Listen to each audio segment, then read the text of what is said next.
Bismillahirrahmanirrahim. Assalamualaikum warahmatullahi wabarakatuh. Selamat malam teman-teman YouTuber.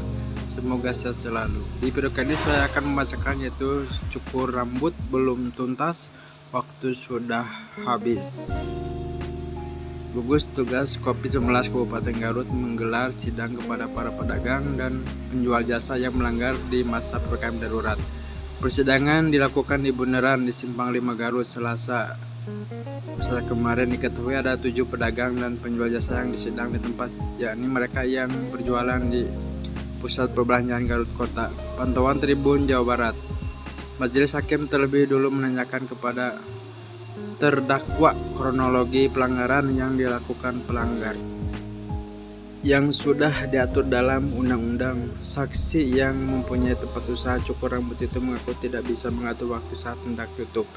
Saya bingung, Yang Mulia. Jadi kejadiannya ketika karyawan saya mencukur pelanggan, saat itu mencukurnya belum selesai, sementara batas buka sudah habis, katanya. Majelis Hakim kemudian memberikan nasihat agar pelanggaran tersebut tidak terulang kembali. Terdakwa kemudian mengakui kesalahannya dan divonis dengan pasal 21 ayat 2 Jo pasal 34 ayat 1 Perda nomor 5 tahun 2021 dengan denda sebesar Rp400.000 atau 7 hari kurungan.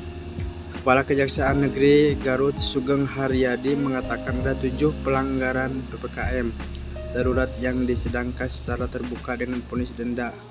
Total 7 orang, dendanya beragam, ada yang Rp150.000 hingga Rp3 juta. Yang paling tinggi itu klinik kecantikan, katanya.